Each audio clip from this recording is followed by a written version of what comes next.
మళ్ళీ యుద్ధం వస్తే భారత్‌కి సంబంధించిన ఆర్ఎస్ఎస్ క్యాంపుల పైన దాడి చేస్తాము. అంతేకాదు భారతదేశంలో ఉన్న ఇళ్లలోకి చొరబడి ఒక్కొక్కరిని గూడా చంపేస్తాం. అంటే ఊచకోత కోస్తాము అన్నంత మాట పాకిస్తాన్ మాట్లాడిందిప్పుడు.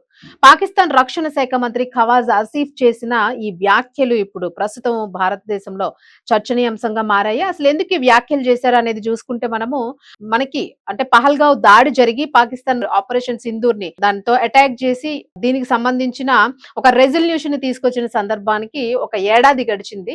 ఈ సందర్భంలోనే రక్షణ శాఖ మంత్రి భారత రక్షణ శాఖ మంత్రి రాజ్‌నాథ్ సింగ్ కొన్ని వ్యాఖ్యలు చేశారు. పాకిస్తాన్ తన సరిహద్దుల వరకే పరిమితము. సరిహద్దు దాటి గనక ఏదైనా దుశ్చర్యలకి గనక పాల్పడితే అంతకు మించి చెల్లించుకోవాల్సి ఉంటుంది మూల్యము. అంతకు మించి ఎలా బుద్ధి చెప్పాలో చెప్తాము. సో ఆపరేషన్ సింధూర్ రుచి చూసారు.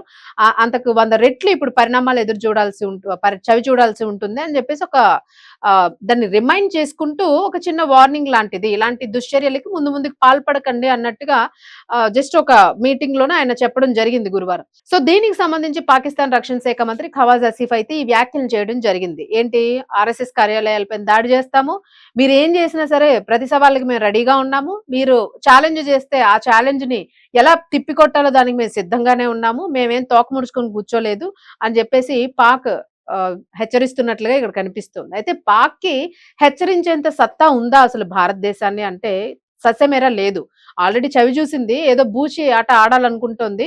ఇవన్నీ ప్రగల్భాలు. అసలు భారతదేశంలోని ఆ బోర్డర్ దాటి తన నీడను కూడా లోపలికి రానిచ్చే ప్రసక్తి అసలు కలలో కూడా ఊహకందనంత దారుణమైన దాడి చేస్తుంది భారతదేశం. తలుచుకుంటే అసలు కనీసం ఆ నీడను కూడా లోపలికి రానివ్వదు. అలాగే భారత్‌లోని ఒక గడ్డి పోచను కూడా ముట్టుకునే ప్రసక్తి ముట్టుకునే ఛాన్స్ పాకిస్తాన్‌కి లేదు అని చెప్పేసైతే మనకు అర్థమవుతున్న పరిస్థితి.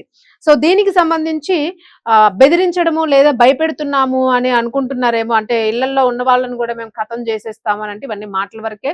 సో ఇలాంటి పిచ్చివాగుళ్ళు వాగితే భారతదేశం ఎట్టి పరిస్థితుల్లో ఊరుకునే పరిస్థితి లేదు. సో ఈ నేపథ్యంలో రాజ్‌నాథ్ సింగ్ కూడా చాలా గట్టి కౌంటర్ ఇచ్చినట్లుగా తెలుస్తుంది. ప్రస్తుతం అయితే దీని మీద కొన్ని చర్చలు జరుగుతున్నాయి. పాకిస్తాన్ భారత్‌కి యుద్ధం రాబోతుందా అని.